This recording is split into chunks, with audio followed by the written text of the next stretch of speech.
Welcome to the Deep Dive, your shortcut to being well-informed.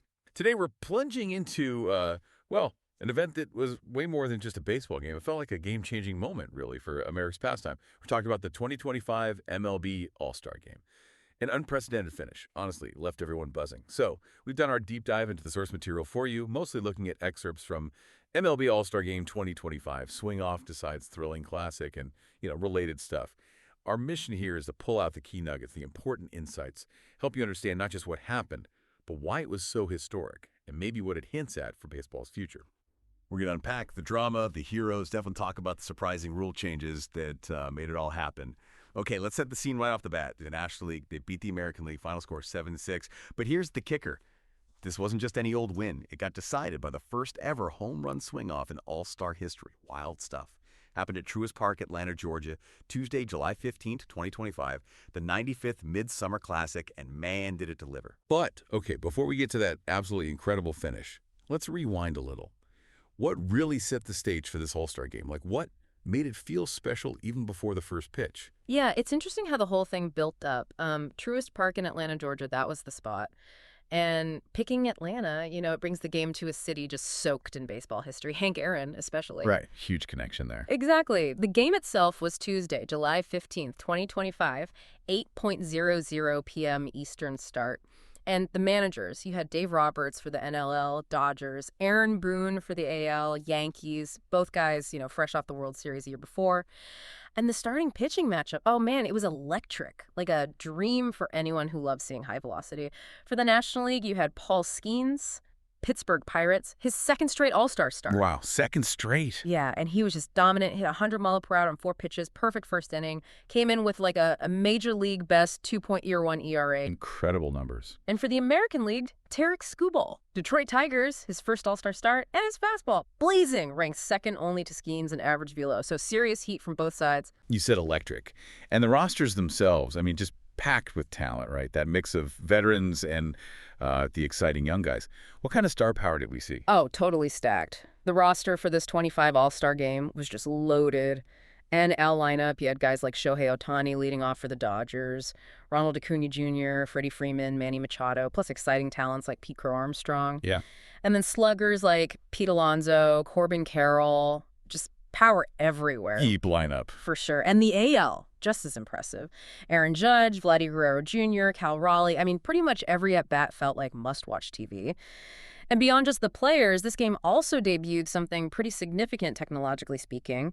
The robot umpire, the Automated Ball Strike Challenge System, the ABS, first time in an All-Star game. Okay, how did that go? Pretty well, actually. 4 out of 5 challenges were successful. It kind of hints at a major shift, for umpiring tech. Yeah, fewer arguments maybe. Could be.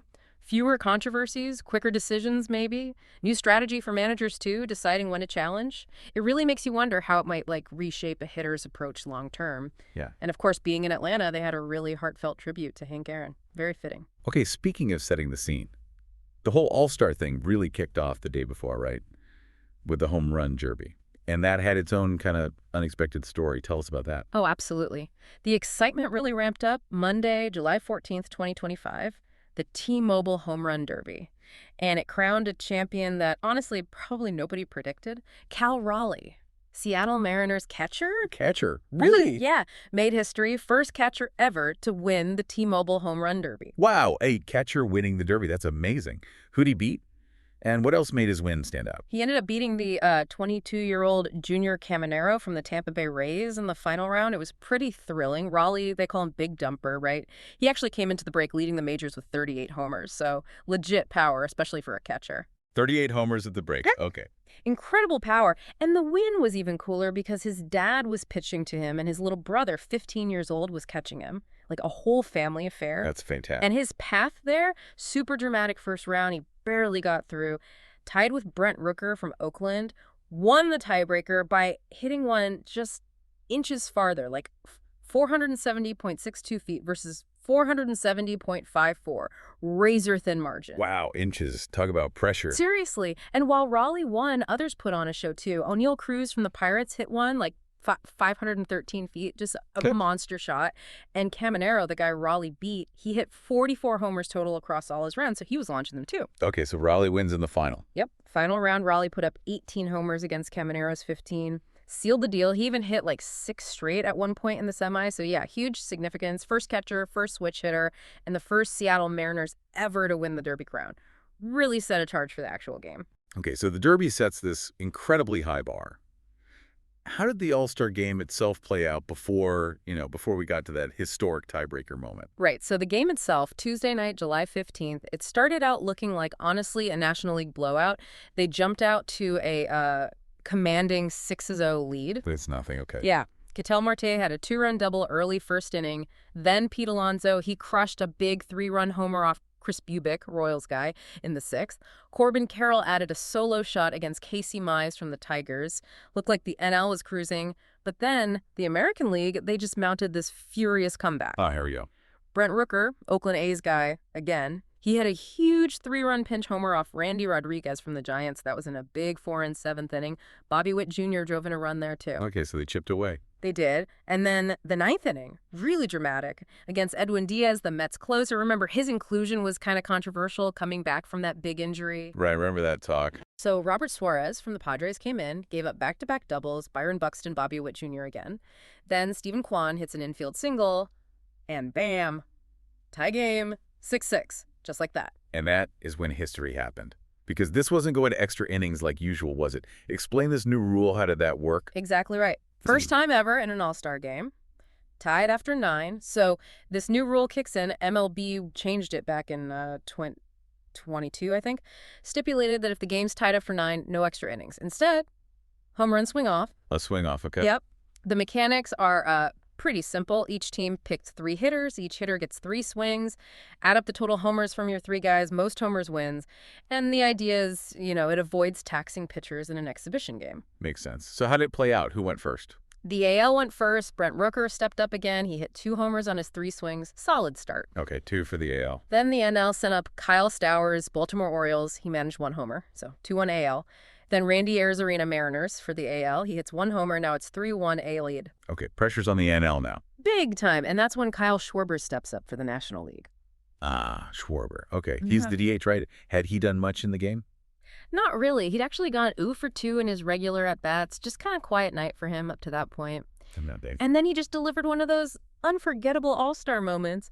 3 swings, 3 home runs, just absolutely crushed him. Put the National League ahead just like that. 3 for 3. 3 for 3. The distances were like 428 feet, 461 feet. And the last one, the clincher, only 382 feet, but he hit it from one knee. Just pure drama. No way. From one knee. That's incredible. Totally incredible. And that sealed it. The NL needed those homers. Jonathan Aranda for the AL had one last chance, hit a ball hard off the top of the wall, but it didn't get out. So National League wins 7-6. Wow. Just wow. And Schwarber, obviously. An unanimous MVP, yeah. Kyle Schwarber, 2025 Ted Williams All-Star Game MVP, only the 2nd Phillies player ever to win it and the 1st DH. His performance in that swing-off, that's going to be on highlight reels for a long, long time. Yeah. Absolutely legendary finish. Okay, so beyond the crazy finish and the plays on the field, what else kind of stood out from this Midsummer Classic? You mentioned the tech. Any other innovations or broader takeaways? Yeah, looking bigger picture, this game really felt like it highlighted how the league is trying to evolve. You know, broadcasting-wise, it was on FOX, streaming options too. Viewership was around 7.2 million, which, okay, it was a little down from 2024, but it was up from the record low a couple years back. So maybe these new formats, the excitement, are starting to bring some eyes back. Interesting trend. And yeah, beyond the viewers, other cool stuff. Pitching-wise, besides Skeens, this Brewers rookie, Jacob Misiorowski. Another kind of controversial pick because he'd only pitched like 5 MLB games. Really? 5 games? Yeah, but man, he was throwing absolute smoke, over 102 mile-per-hour, just electric stuff. We talked about the robot challenge system, 4 for 5 successful, definitely showed potential. And what I thought was cool was the focus on like fan engagement. They had player mics, those talkback segments during the broadcast. Yeah, I like those. Gives you some cool insight, right? Hearing directly from the guys on the field. Oh, and the uniforms. Big deal for some fans. After years of, the special all-star jerseys getting criticized, they went back to regular team jerseys, whites for the NL, mostly grays for the AL. A lot of people seemed happy about that. Felt more classic. And you had great analysis to guys like Ken Rosenthal and MLB Network giving context. Okay, so let's try and wrap this all up. This 2025 All-Star Game, man. You had Cal Raleigh, the catcher, making history winning the Derby. You had unbelievable pitching, young guys throwing fire, a huge comeback by the American League setting up the drama, and then the defining moment, that first ever home run swing-off. And right in the middle of it, Kyle Schwarber becomes this instant legend, wins the MVP with that clutch 3-homer performance. Just incredible. Absolutely. And if you kind of connect the dots, look at the bigger picture. This game really showed the league isn't afraid to adapt, to innovate.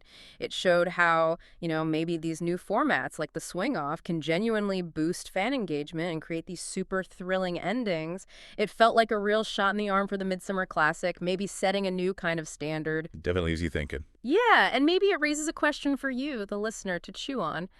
Seeing how successful this swing-off was, this really exciting finish, how might we see other sports maybe adopt similar innovative tiebreakers or different gameplay rules? Could things like this start changing the face of, traditional competition as we know it? Something to think about.